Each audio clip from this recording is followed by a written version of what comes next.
tal? Buenas noches, ¿cómo le va? Gracias por seguir conectados en Periodista 360. En los últimos días, dirían las últimas horas, vimos a un gobierno ejercer el poder en forma descarnada y descarada en algunos casos. Podemos deducir claramente por todo lo que está pasando que el gobierno está decidido a ejercer el poder hasta el último día en que tenga el poder, lo cual no está mal. El tema es la forma en que lo está haciendo en algunos casos. Sigue alentando esta discusión amigo-enemigo y lo que hizo con la justicia y con la Corte en las últimas horas es realmente vergonzoso. El gobierno se acostumbró a tratar de manejar la justicia como un traje a medida. La chica si le conviene achicarla, la agranda si le conviene agrandarla, pone más o menos miembros en el Consejo de la Magistratura de acuerdo a lo que le convenga en el momento, y lo mismo quiere hacer con la Corte. Bajó el número de integrantes de la Corte y ahora, porque no puede meter a Carles, que es el candidato oficialista, quiere agrandar el número de la Corte. Para agrandarlo además, tiene que provocar algún problema interno y desgastar a sus miembros.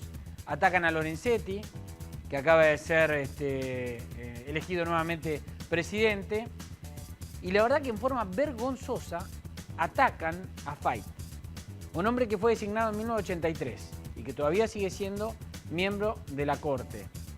Tiene 94 años. Un hombre que todo el mundo lo respeta por su lucidez jurídica, por sus fallos, más allá incluso estén o no estén de acuerdo. Incluso los que no están de acuerdo con muchas cosas de él lo respetan también. Lo mandan a hablar con los periodistas para que los periodistas comprueben a ver si está bien de salud. Lo están tratando de demente, directamente. Yo me pregunto una cosa. Hoy es 7 de mayo. Un día como hoy, pero de 1919, nacía Eva Duarte, Evita. Hoy tendría 96 años si viviese. Si viviese y estuviese lúcida, ¿qué estarían diciendo de ella? ¿O ella estaría conduciendo el movimiento? Hacemos la presentación y el programa.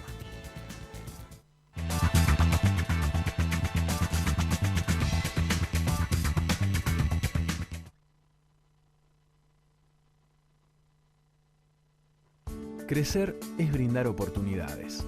Crecer es motivar el desarrollo de la gente. Crecer es promover la cultura y el deporte. Queremos seguir creciendo junto a vos. Banco Ciudad. Te quiere ver crecer. 0822 20400. bancociudad.com.ar. Llegó 4G de Movistar. Navegá hasta 10 veces más rápido. 4G. Podés en tiempo real. Movistar. El cobro indebido es un ilícito. Pongámosle un freno. IOMA, Buenos Aires. Gobernación Daniel Scioli. Grupo Petersen, desde 1920, construyendo el país.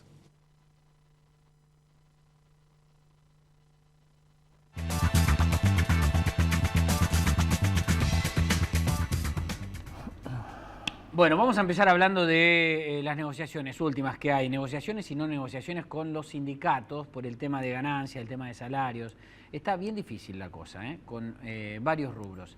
Sergio Palazzo está con nosotros, es el secretario general de la bancaria. Sergio, gracias por venir. No, gracias a ustedes por la invitación. Y precisamente es uno de los gremios que está con mayor conflicto ahora, con el gobierno y con el sector en realidad, ¿no? Porque hay una negociación que está trabada porque ustedes son unos necios o porque el gobierno no quiere dar el brazo a torcer ni mover un centímetro las cosas. Bueno, hay una incidencia fuerte del gobierno en nuestra discusión paritaria. La negociación la lidera el presidente de la Cámara Vapra, que es del Banco Nación, Juan Forlón, y por ende las directivas que tiene son las que le bajan desde el gobierno nacional, particularmente el Ministerio de Economía, y pienso de la presidenta de la Nación. Y ellos están en una posición vinculada a este número mágico que ha aparecido por los medios, que es cierto, el gobierno quiere una paritaria entre el 20 y el 25, es más, no sé si quieren llegar al 25, hablan entre el 20 y el 22, y nosotros no estamos dispuestos a firmar eso. Primero porque la inflación del año pasado, medida por consultoras privadas, no por el INDEC, arrojó que está entre el 32 y el 38 según las mediciones que hubo. Y segundo porque si fuera a discutir sobre inflación futura, Las mismas proyecciones están arrojando entre el 24 y 26 porque se ha desacelerado el proceso inflacionario, pero hay que discutir la pérdida del poder adquisitivo. En ambos casos estamos por encima del 30 discutiendo. Y bueno, claramente han dicho que no están dispuestos. ¿Los últimos acuerdos de aumentos salariales alcanzaron el objetivo de lograr lo que se había perdido o ya vienen perdiendo? El último acuerdo en nuestro caso quedamos por debajo, firmamos un 29% en un solo pago de punta a punta y la inflación, como dije, está medida entre el 32 y el 38. Ahí hubo una pérdida. Ahí hay una pérdida. Y la segunda pérdida tiene que ver con que no hubo actualización del mínimo no imponible ni de las escalas que hace 15 años que no se actualizan del impuesto a las ganancias en la cuarta categoría y la no actualización en el trabajador bancario que paga ganancia, que es más del 50% de los trabajadores, tuvo un impacto del 4,5% de pérdida del poder adquisitivo. Por eso digo, en cualquier escenario, la discusión es encima del 30, no en el 20. Ahora, el gobierno cuando hace estos números, ¿qué hace? Dice, bueno, a ver, ¿cuánto puedo pagar o cuánto quiero pagar? Y porque quiero pagar o puedo pagar el 22 nada más. Bueno, que ese sea el techo. No importa cuál fue la inflación, qué es lo que necesitan, qué es lo que reclaman. ¿Ustedes creen que son prudentes pidiendo más de lo que puede pagar el gobierno o que dice poder pagar? Dos reflexiones sobre esta. La primera es, el gobierno pretende a veces, el Poder Ejecutivo Nacional y sus ministros, al son de lo que diga la presidenta, pretenden fijar un número en todo conforme sus expectativas y no conforme la realidad, ¿no? A veces pretenden la realidad convertirla en ficción permanente y en una ficción linda, cuando la realidad no es tan linda. ¿Por qué digo esto? Se levanta una mañana y dicen el acuerdo salarial va a ser entre el 20 y el 25, como si vos te levantaras y decís, hoy voy a medir 14 puntos de rating. Y te van a decir la medidora, no, mirá, mediste más, mediste menos, no mediste 14. Ah, no, pero para mí es 14. Bueno, esa es la forma que tiene el gobierno de avanzar en esta negociación. Lo segundo es que es un error ponerle un techo a la paritaria, porque no todas las actividades tienen el mismo rendimiento y la misma rentabilidad. Y los dirigentes somos serios de saber cuando una rentabilidad tiene pérdida o no está trabajando correctamente, y sabemos que lo que tenemos que discutir es priorizar los puestos de trabajo por sobre los salarios que ahora, son pero una ahí hay un secundaria. tema, ¿no? Porque es cierto que todos los rubros no tienen la misma rentabilidad. Sí. Todos los trabajadores tienen las mismas necesidades, Sí, tanto eso de es un cierto. rubro como del otro rubro. Eso es cierto, sí, correcto, por eso tiene que haber... Digo, a ver, si los bancarios consiguen el 30, el 35, el 40, los metalúrgicos van a ir por eso también, por más que la rentabilidad del sector haya sido menos. Sí, pero a nosotros nos tocó padecer esa situación de estar a la defensiva por los puestos de trabajo y no por el salario. Y priorizamos que tuviera, a lo mejor el acuerdo salarial no fue, porque tiene que haber un acuerdo salarial, no fue lo suficientemente bueno, pero logramos preservar los puestos de trabajo y nos tocó esa etapa en la Argentina, nos tocó, te imaginarás, en el 2001, 2002, Sí, claro. y particularmente cuando fue la crisis financiera internacional en el 2007, que los bancos habían empezado a despedir gente y logramos que se reincorporara gente que estaban despidiendo, que ya la habían despedido inclusive, y el acuerdo salarial quedó por debajo. Uno dice, está bien, perdimos este año, pero logramos preservar que los compañeros tuvieran trabajo. Ahora, en el ejercicio 2014, los bancos obtuvieron un 56% de rentabilidad marcada por el propio Banco Central de la República Argentina. ¿Qué les hace suponer que nosotros no tenemos derecho a reclamar la pérdida del poder adquisitivo a manos de la inflación y del impuesto a las ganancias que tuvimos el año pasado? Esta es la discusión de por qué no se le puede trazar una línea, un lápiz rojo y decir el número es 24, 22 o el número que quieran. ¿Y ustedes en qué se basan para decir que hoy el sector está en condiciones de pedir esto que están pidiendo? Primero en la rentabilidad de las instituciones financieras, vuelvo a decirlo, tuvieron un 56% en el ejercicio 2014 de rentabilidad, en gran parte por la posición en dólares que tenían al momento de la devaluación en enero. Y ahora, si bien tiene una retracción porque no hay suba de comisiones como pretendían los bancos y se las han limitado, porque obligan a otorgar préstamos a una tasa del 17-18% a las pymes y obligan a pagar un plazo fijo al 19, por ejemplo, al 20 o al 21, que le fijan un número al plazo fijo, pero están haciendo colocaciones en LEVAC, que es que el Banco Central succiona los fondos del sistema y pagan el 26% anual, con lo cual quiere decir que siguen obteniendo una rentabilidad. Y el nivel de productividad del trabajador bancario nosotros los tenemos medidos por cuenta y ha crecido un 20% de un año a otro. Quiere decir que con la misma cantidad de personal vos operás un 20% más de préstamo, un 20% más de cuentas de ahorro o del resto de los servicios. Entonces tenés rentabilidad efectiva por el movimiento financiero y crecimiento de la productividad por otro. Entonces hay un plafón como para poder pedir ese aumento. Y cuando ustedes plantean esto en la mesa de negociaciones, no, fíjense, a ustedes les fue así y les está yendo así. Nosotros queremos esto. ¿Qué dicen ante eso? ¿Por qué no pagarlo? Bueno, el sector empresario, particularmente la banca internacional, que es una de las que converge en este foro empresario Convergencia Económica, creo que se llama, que está en IDEA, debería tener una posición más firme en esto. ¿Pero qué hacen? Si el Estado dice, o el negociador del gobierno dice el 22, ellos dicen el 22. ¿Por qué? Y porque van a tratar de pagar lo menos posible para maximizar aún más su rentabilidad. No toman la iniciativa, que es una de las preocupaciones, porque no solo es el gobierno. Este sector de la patronal, que tiene ese foro de convergencia económica, le hacen propuestas a la sociedad sobre qué hacer o no con el pliego de Carlet, sobre cómo va la economía, sobre cuánto es la inflación, y en 4 meses que hace que se terminó nuestro acuerdo salarial no pudieron idear una propuesta salarial.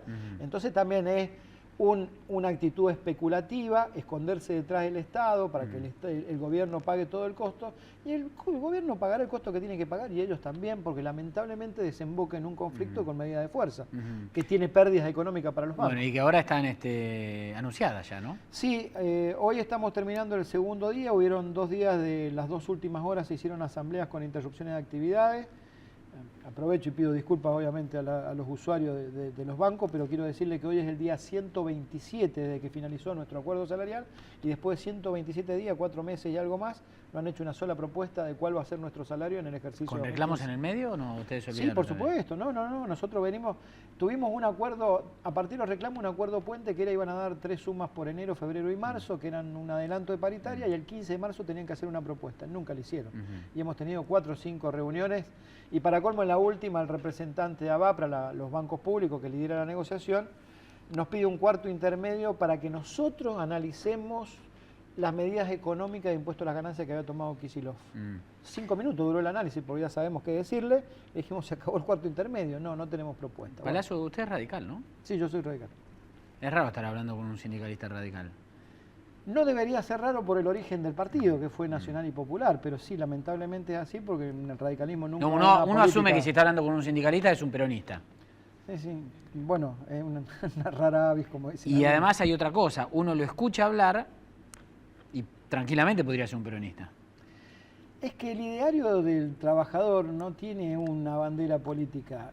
Yo creo que la bandera de la justicia social la enarboló Juan Domingo Perón, pero es una bandera de los trabajadores, y los trabajadores que venimos del sector popular, independientemente del partido político que seamos, vamos a tener un discurso similar.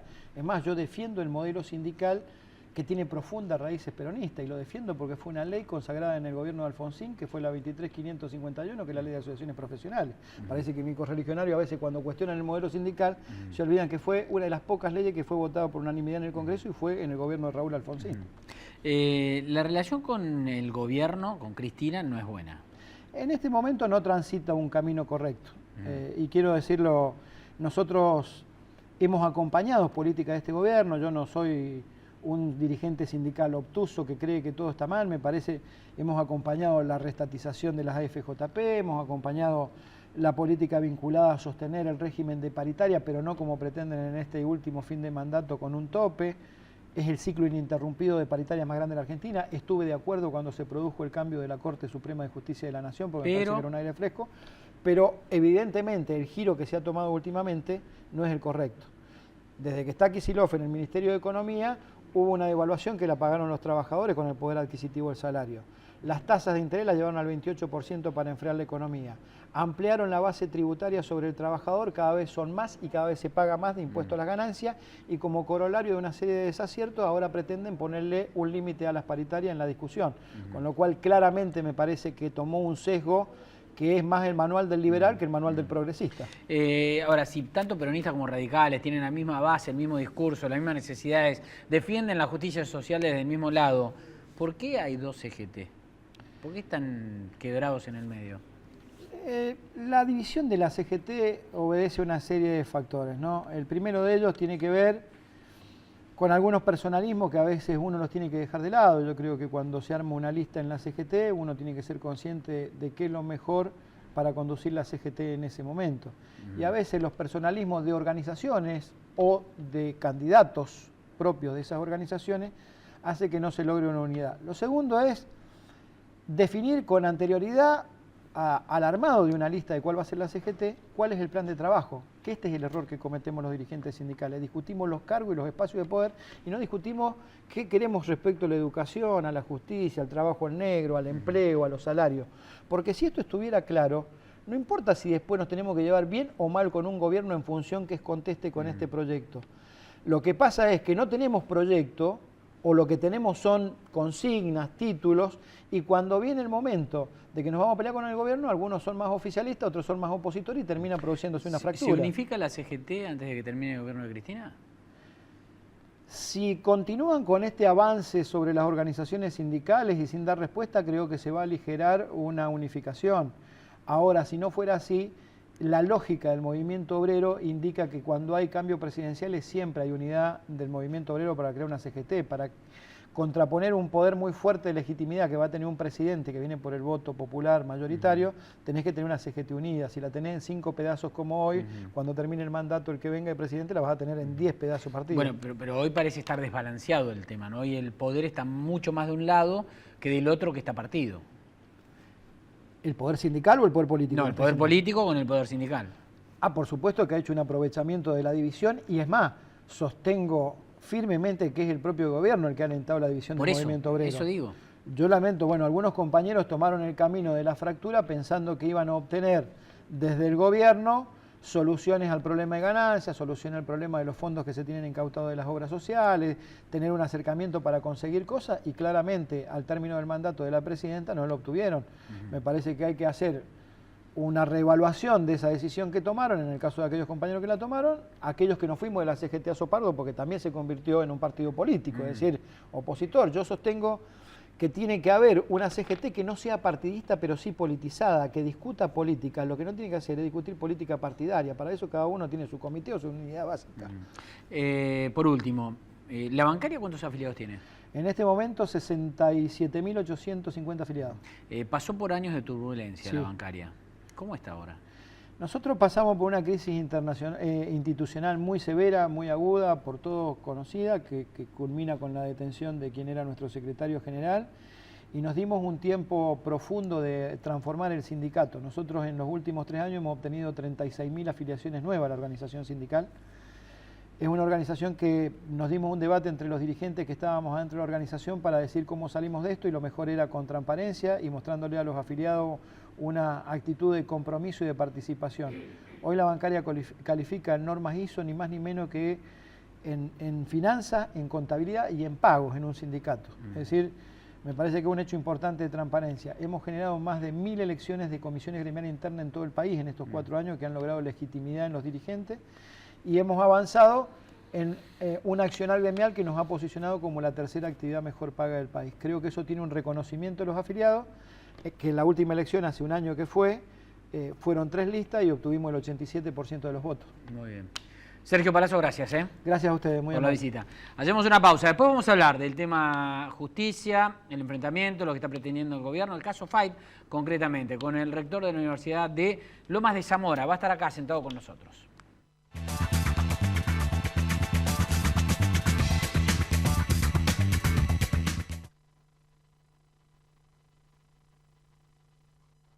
Hurlingham Municipio. Intendente Luis Emilio Acuña.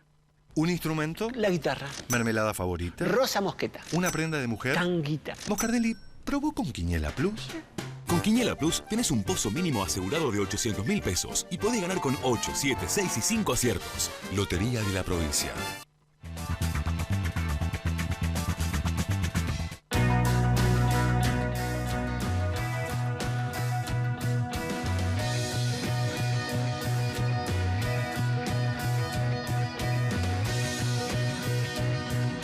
Es bueno tenerte.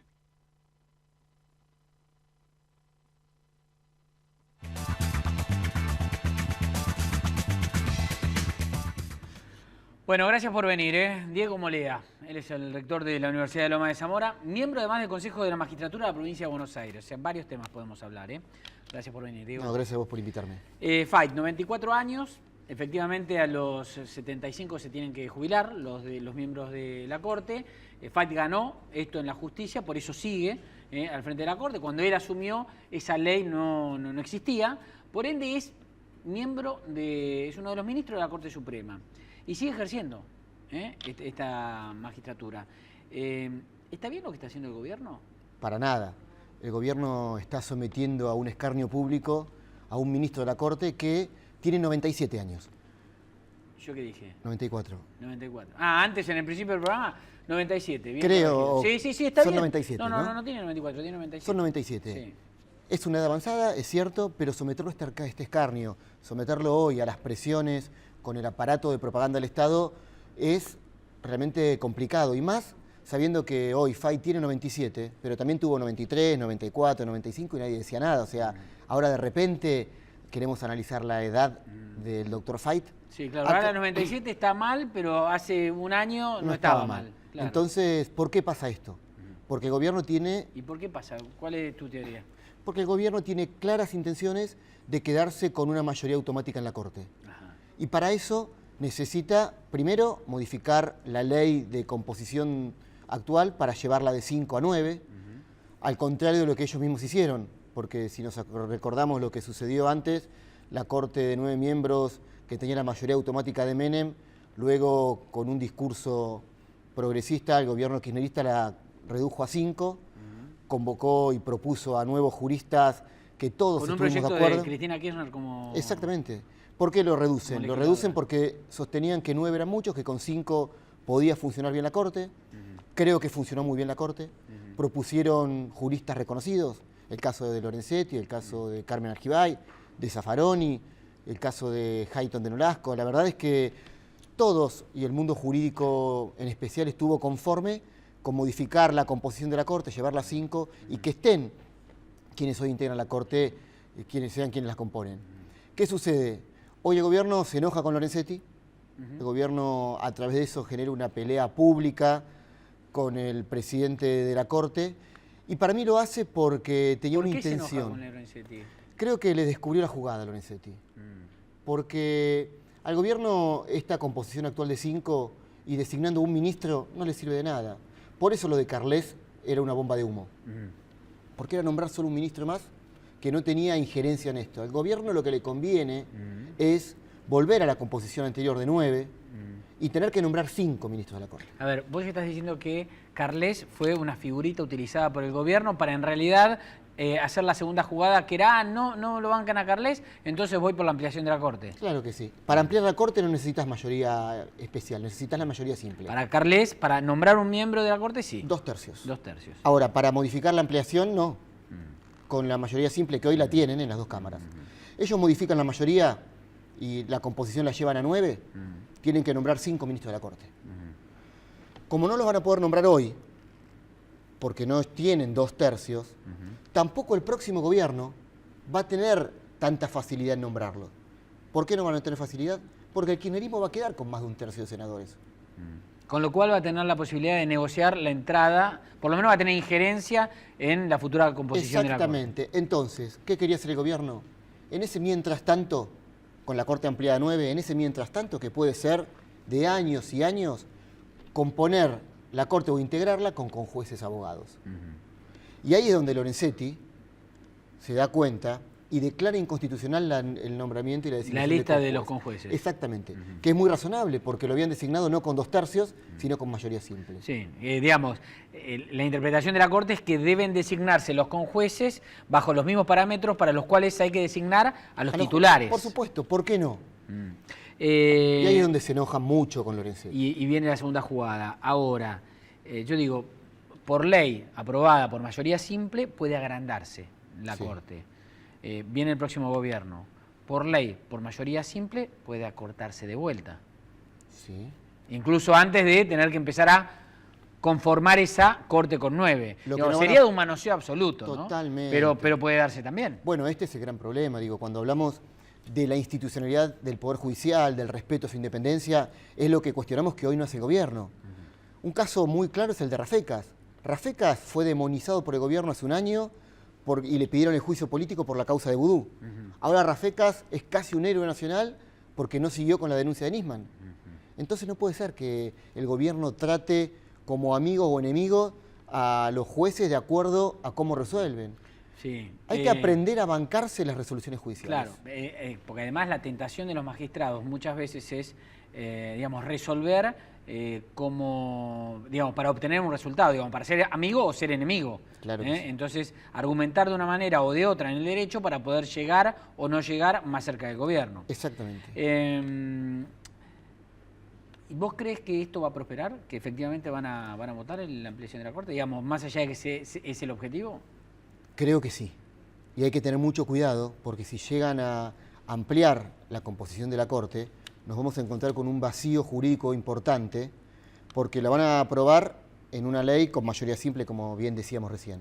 Pero para designar los jueces, los van a necesitar 2/3 y no va a haber, y no vamos a tener una Corte que tenga la legitimidad de poder votar alguna resolución, porque no van a tener la mayoría de 5 miembros que se necesitan sobre 9. Claro, bueno, a ver, va a tener de 9 y va a haber 4 para votar.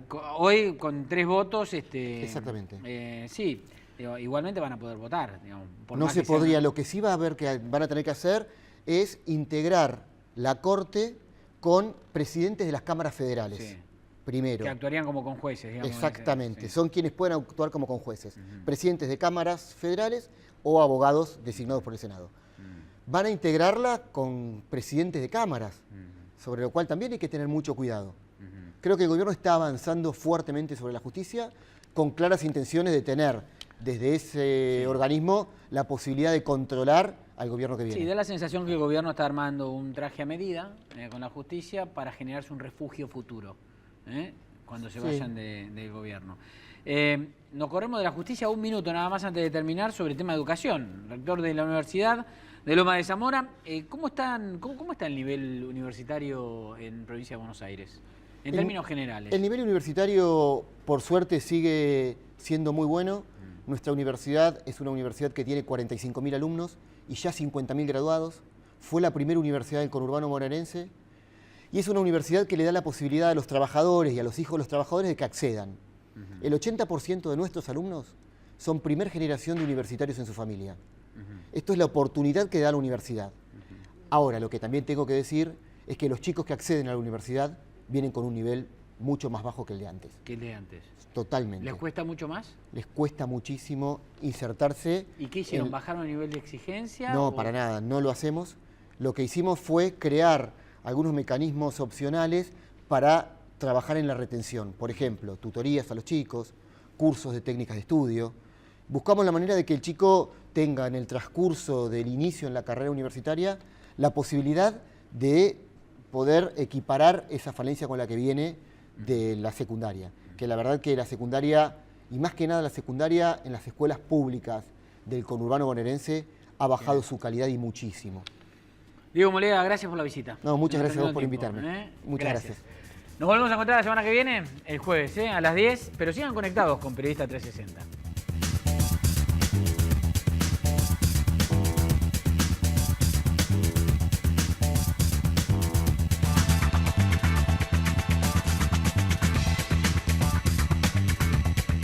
Fue una producción de 4D, la cuarta dimensión de los medios.